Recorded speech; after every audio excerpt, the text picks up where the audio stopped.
Sir, आज यहाँ पे जो हिंदू एकता सम्मेलन का आप लोग आयोजन किए हैं, क्या उद्देश्य है कि आप जो है इस तरह से कार्यक्रम कर रहे हैं? हमारा हिंदू समाज जो जाति जाति में बढ़ गया है, प्रांत प्रांत में बढ़ गया है, इसको हमने आज इकट्ठा करने के लिए हिंदू सम्मेलन लगाए हैं। देखा जाए तो आप यहीं लगाए हैं या फिर जैसे कि नगर में हम जहाँ जहाँ है बस्ती हिंदू सम्मेलन का आयोजन किया है। कैसा प्रतिसाद मिलता है आप लोग को? प्रतिसाद अच्छा है, बढ़िया प्रतिसाद है और सभी लोगों की इच्छा है कि हिंदुओं का संगठन होना चाहिए। हमारा इतिहास है कि हम संगठित नहीं थे, संगठित ना होने के कारण हमारे ऊपर अनेक लोगों ने राज किया। मुग़ल आए, पोर्तुगीज आए, अंग्रेज आए, डच आए, फ्रेंच आए, तो इससे हमें एक सीख मिली कि हम तंग में नहीं थे, इसलिए हम पे राज करके गए और हम गुलामगिरी की तरफ चले गए। लेकिन आने वाले भविष्य में कोई भी इस देश पे आक्रमण तो दूर की बात है, कोई गलत नज़र से भी उठा के नहीं देखे, ऐसा संगठन हमको बनाना और इस राष्ट्र को अखंड भारत बनाना और इस राष्ट्र को विश्व गुरु हमें बनाना है। और यही संकल्प से हम हिंदू एकता सम्मेलन पूरे भारत में हर छोटी छोटी बस्तियों में हम ले रहे हैं। गावागावी आपल्यासारखे कार्यक्रम राबवत आहेत, तर या माध्यमातून आपण कसं जनजागृती केलेलं आहे का सांगा? देश जरी 1947ला स्वतंत्र झाला तरीसुद्धा 1925 पासून 1925ला डॉक्टर हेगडेवार यांनी संघाची स्थापना केली, म्हणजे स्वातंत्र्याच्या जवळपास 22 वर्ष अगोदर। त्यावेळेला त्यांना कळलं की हिंदू जो आहे आपला जाती जातीमध्ये प्रांतामध्ये वाटला गेलेला आहे, तर त्यांना एकत्र जर करायचं असेल तर देशाबद्दल त्यांना प्रेम आणि हिंदुत्वाबद्दल जर त्यांना माहिती करून द्यायची असेल, एकत्र आणायचं असेल, तर हे त्यांनी संघाची स्थापना केली। आणि तेव्हा लहान मुलांना घेऊन त्यांना ती याची हिंदुत्वाची शिकवण दिली, हिंदू धर्म काय आहे ते। जसं मगाशी आपल्या वक्त्यांनी सांगितलं, तिथून सुरुवात केली आणि ते आज 100 वर्ष झाली 2025ला, आणि त्यानिमित्ताने असे कार्यक्रम चालू आहेत। आजही आम्ही जो बस्तीमध्ये कार्यक्रम आहे, हा पहिला कार्यक्रम होता बस्तीचा, अजून 2 बस्त्या बाकी आहेत।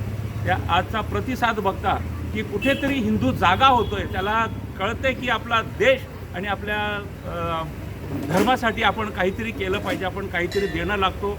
आजचं हे वातावरण बघता बरीचशी मंडळी या ठिकाणी आली आणि त्यांनी आज सर्व मान्यवरांचे विचार ऐकले। याच्यामुळे मला नक्कीच वाटतं की आता आमच्या धर्मामध्ये किंवा धर्माबद्दल त्यांच्या मनामध्ये प्रेम भावना निर्माण होईल। सर, देखा जाए तो हिंदू एकता समिती आम्ही स्थापन केली आणि हिंदू एकता संमेलन आम्ही आजच्या दिवशी घडवून आणलं।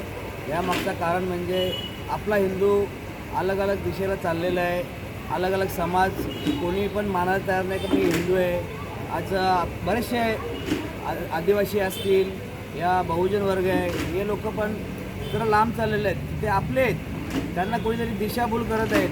आज आदिवासी पाड्यामध्ये सुद्धा ख्रिश्चन धर्मियांनी प्रार्थनास्थळ स्थापन केलेलं आहे। त्या दिवशी जो मी बघितलेलं आहे तेव्हापासून मी मागे लागलो आहे की ख्रिश्चनांचा प्रार्थनास्थळ कसं आहे त्यांनी हे केलेलं आहे, त्यांना कसं बंद करता येईल, कारण आपला समाज त्यांच्यामध्ये चाललेला विलीन होत चाललेला आहे। का काहीतरी कुठेतरी आमिष दाखवतात आणि त्यांच्या धर्मामध्ये ते विलीन करून घेत आहेत। तर आम्ही सर्वजण एक संघटना स्थापन केली आणि सर्वांनी विचार केला का हिंदूंना एकत्रित आणायला पाहिजे, जेणेकरून हिंदू एकत्र येऊन ती ताकद वाढेल, पुढे चालून जे तो मुस्लिम लोक, काही लोक जे बाहेरचे आलेले आहेत, बंगाल या साईडनं आलेले आहेत, हे लोक खूप आपल्या मुलींना फसवून कुठेतरी, आता आम्ही बघतोय अस्मितामध्ये काही मुली आपल्या जातात, तर तिथे त्या लोकांनी त्यांना बरेचसे प्रकरण बघतो आहे मी, म्हणजे प्रेमामध्ये फसवून त्यांच्याशी लग्न करून त्यांना ते घेऊन चाललेत।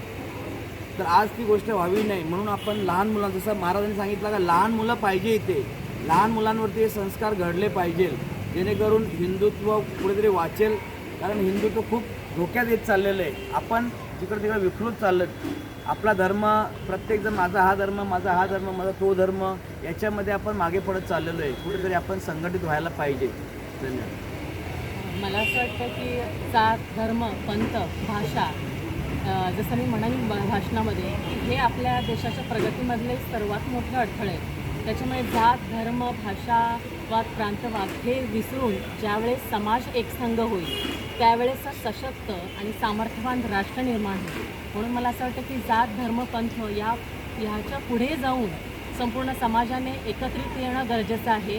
तरच आपला देश सामर्थ्यवान आणि सशक्त होईल. देखा जाए तो इसी तरह से जो है हिंदू कह कर के जो है चल रहे हैं. अपने आप को हम लोग ऐसे ही सबको एक कर रहे हैं, लेकिन वो कभी होते नहीं हैं.